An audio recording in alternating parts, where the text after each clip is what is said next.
So students, in today's video, we are going to do some exercises on the basis of the sentences.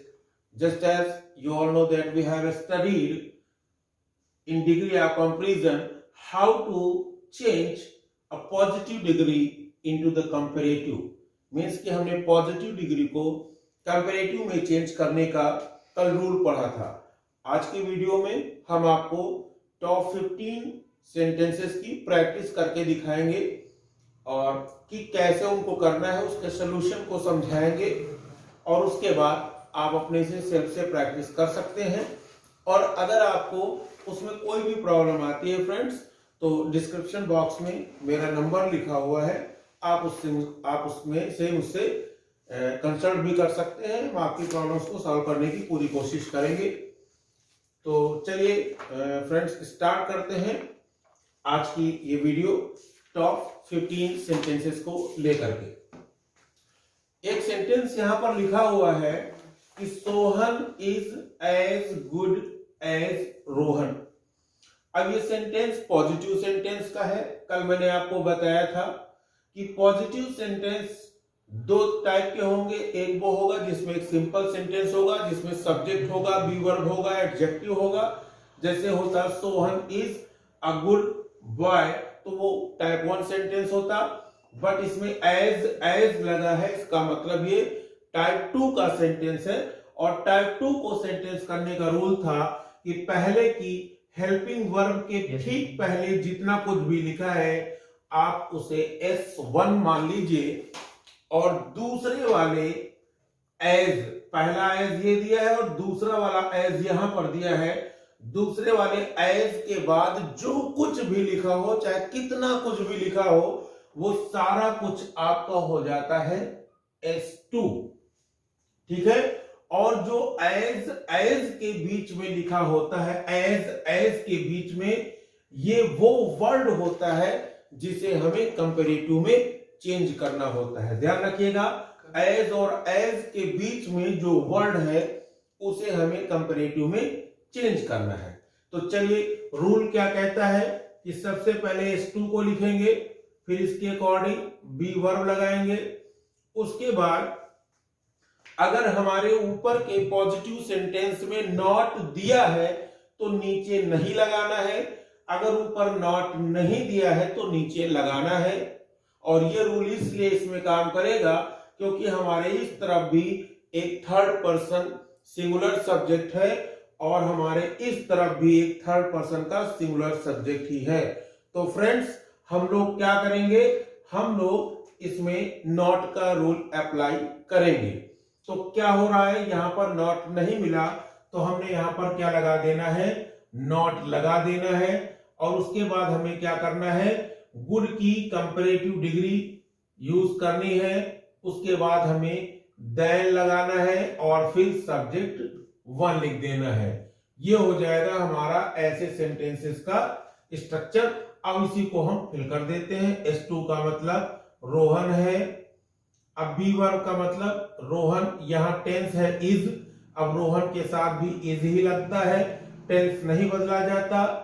अब यहां not लगा देंगे, क्यों, क्योंकि ऊपर नॉट नहीं है।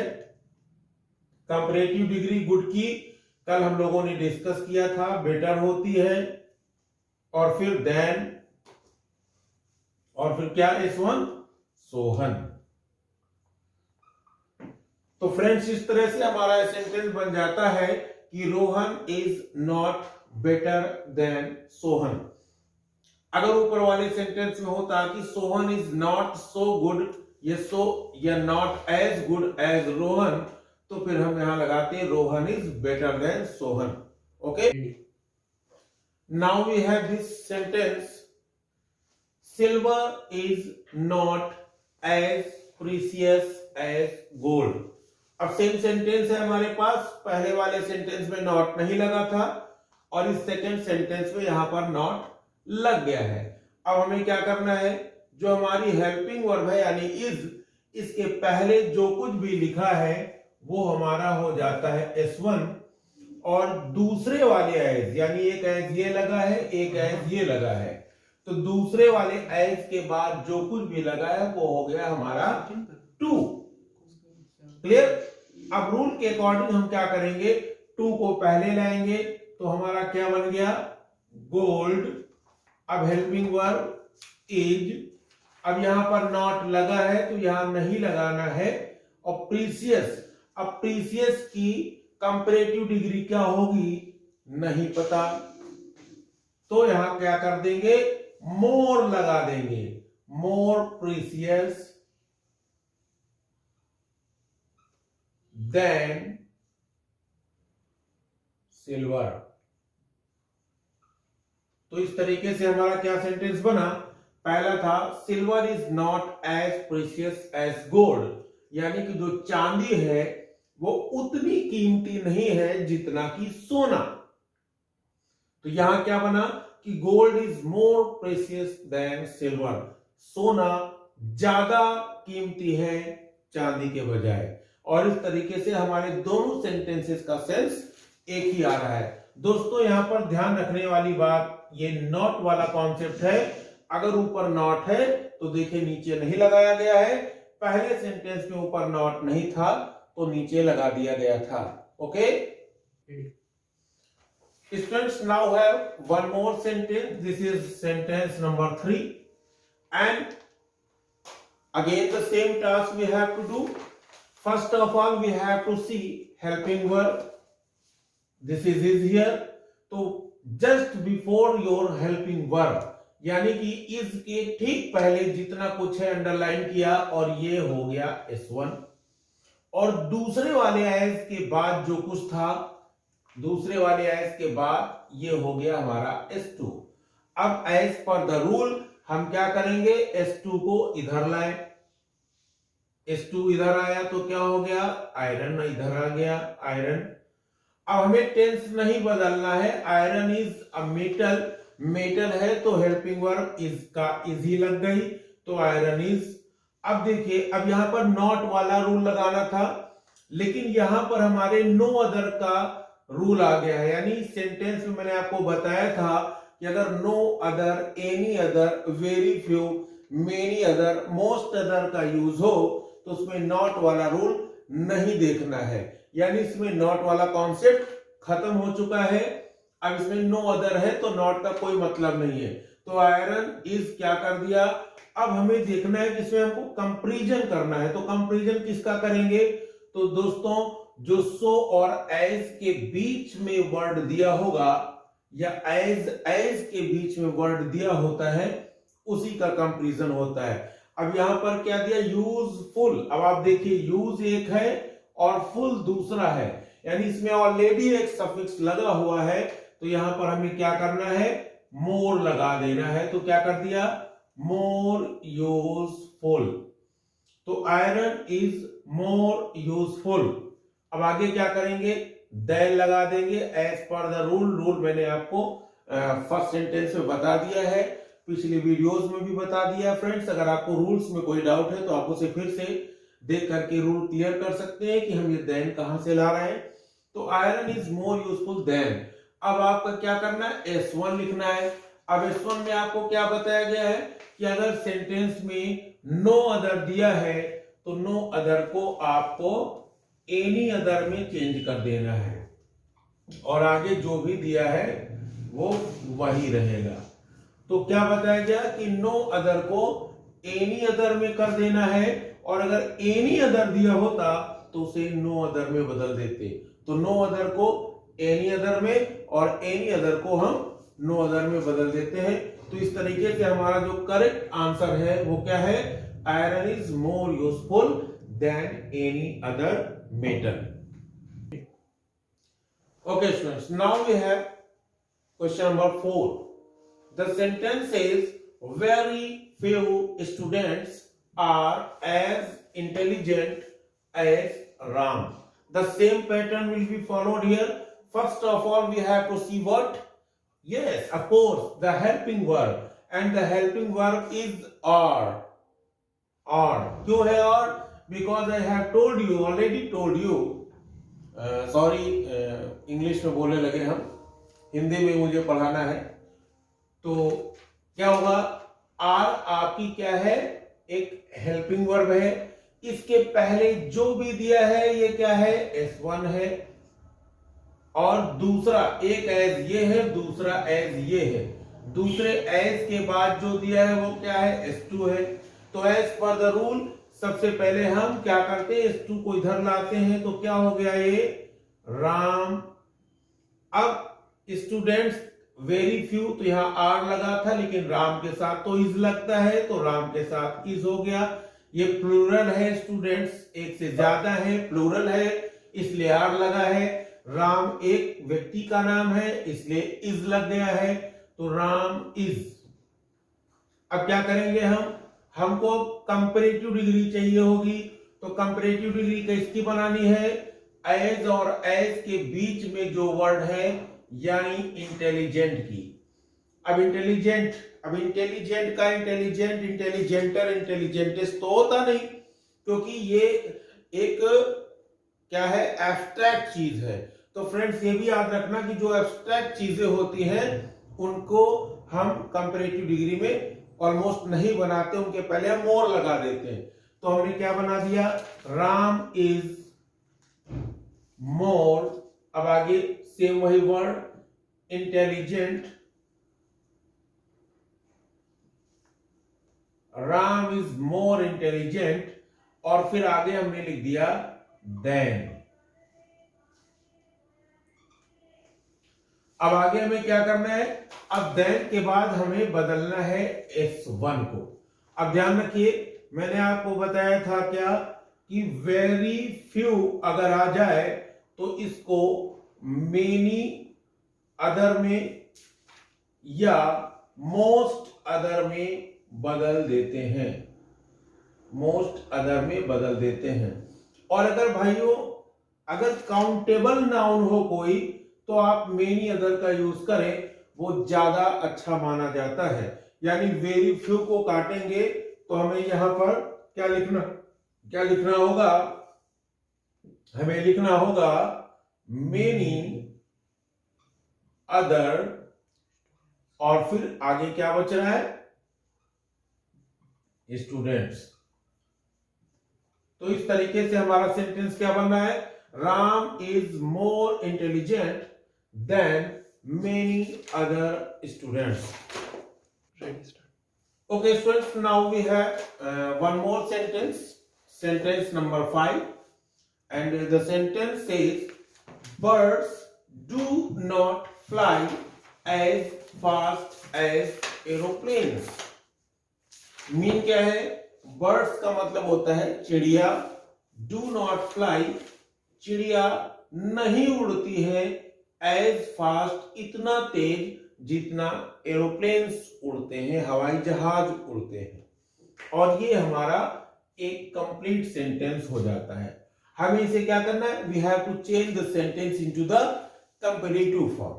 तो अब आइए जरा देखिए, सबसे पहले क्या करेंगे, अब यहां पर आपको कहीं पर इज, एम, आर तो मिला नहीं, गौर करने की बात है ना। तो आप टाइप 1 सेंटेंस कैसे निकालोगे कि सब्जेक्ट 1 कौन और सब्जेक्ट 2 कौन है। सब्जेक्ट 2 तो आप निकाल सकते हो क्योंकि एक एज ये है और एक एज ये है, और इसके बाद वाला आपका S2 हो गया। और आपको यह भी पता चला कि इस एज और इस एज के बीच में है फास्ट, यानी हमें फास्ट की ही कंपैरेटिव बनानी है। यानी फास्ट की कंपैरेटिव क्या होती है, फास्ट, फास्टर, फास्टेस्ट, यानी कि ये फास्टर हो जाएगा। क्लियर। तो सब्जेक्ट 2 आता है तो हम इधर सब्जेक्ट 2 को लिख लेते हैं,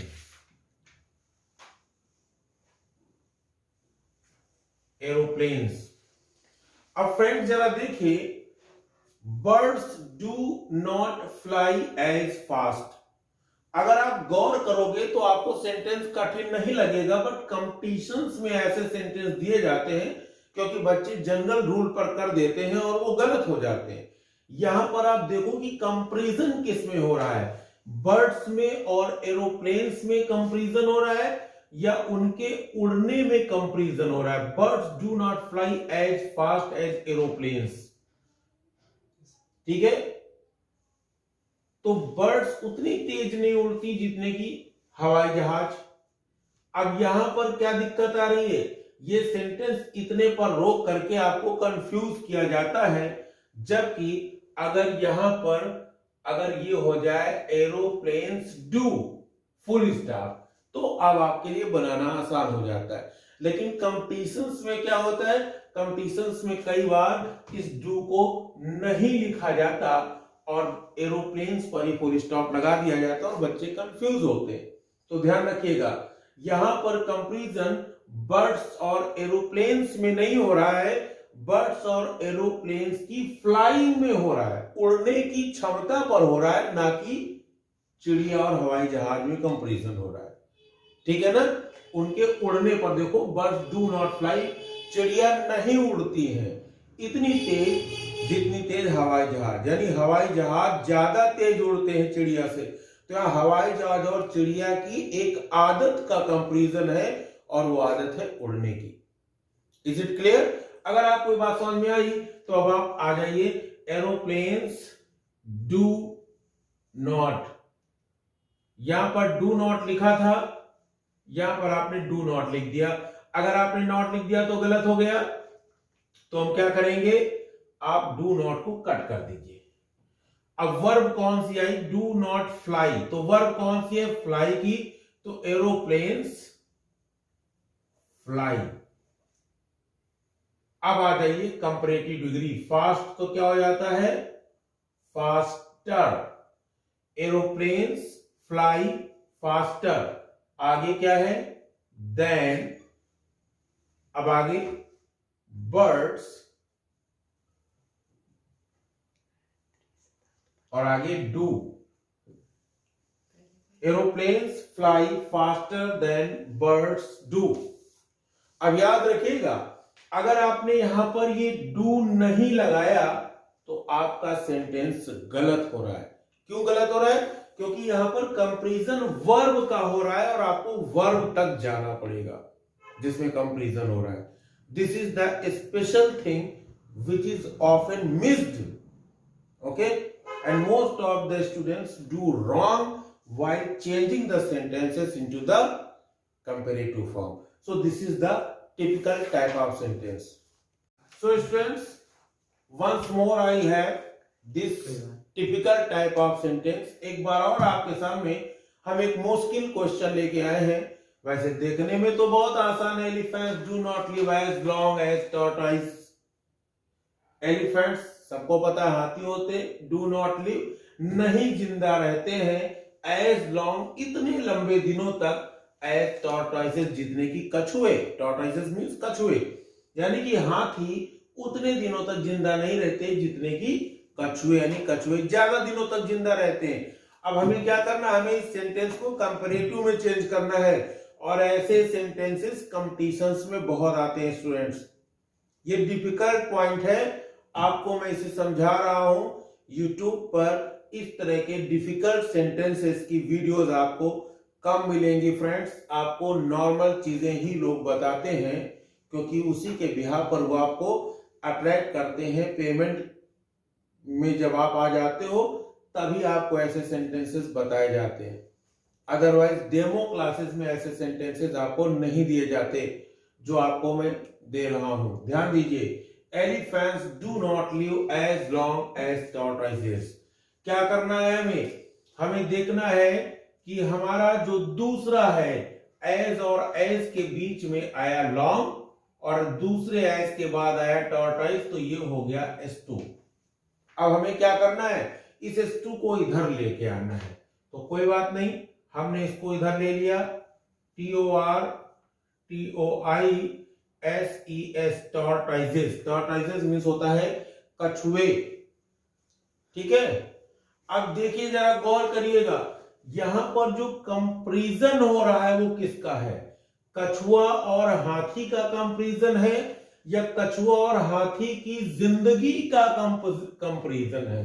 कंपैरिजन किस में हो रहा है, कछुआ और हाथी में या कछुआ और हाथी की जिंदगी में। तो आपको लग रहा है कि उनकी जीने की बात हो रही है, यानी वर्ब से रिलेटेड, डू नॉट लिव। तो स्टूडेंट्स, मैंने आपको बताया था कि डिग्री ऑफ कंपैरिजन गुणों को क्वालिफाई करता है, ठीक है। तो वो एडजेक्टिव भी हो सकता है और उनके ऊपर एडवर्ब भी कभी कभी जा सकता है। तो लिव एज लॉन्ग, अब यहां पर गौर करिए, तो यहां पर लिव की यानी कि जब कंपैरिजन फर्स्ट वाले के बजाय वर्ब से शुरू हो जाए, वर्ब पर हो जाए, तो जब कंपैरिजन वर्ब से हो रहा है तो हमें जो टाइप 1 का सेंटेंस ये जाएगा, क्योंकि ये सेंटेंस ये हमारा वर्ब पर जाकर खत्म होगा, उसके पहले नहीं खत्म होगा, क्योंकि कंपैरिजन वर्ब का हो रहा है तो हम दूसरे सेंटेंस में वर्ब तक जाएंगे। जहां कंपैरिजन सब्जेक्ट का होता है तो हम सब्जेक्ट तक जाते हैं, तो हमने लिख दिया टॉर्टोइसेस, ठीक है। अब डू नॉट लिव, अब यहां पर डू और नॉट लगा हुआ है तो प्रेजेंट इंडेफिनिट टेंस है, तो हम यहां पर सिंपल नॉट हटाएंगे तो क्या हो जाएगा, लिव।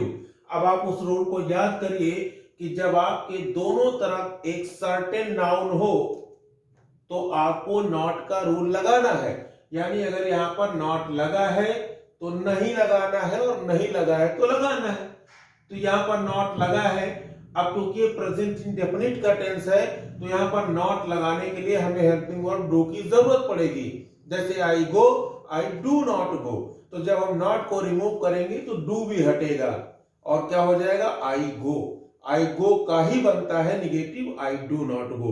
तो उसी तरह friends, students, sorry, elephants do not live, अगर इसका हम पॉजिटिव बनाए तो हो जाएगा एलिफेंट्स लिव। ऐसे ही टॉर्टाइज डू नॉट लिव का पॉजिटिव क्या बनेगा इंडेफिनिट में, टॉर्टाइज लिव। क्लियर है। अब हमें लॉन्ग की बनानी है कंपैरेटिव, तो क्या हो जाएगा, सिंपल ईआर जोड़ दिया, तो टॉर्टाइजेस लिव लॉन्गर देन, अब किससे ज्यादा, अब 1 पे आया एलिफेंट्स,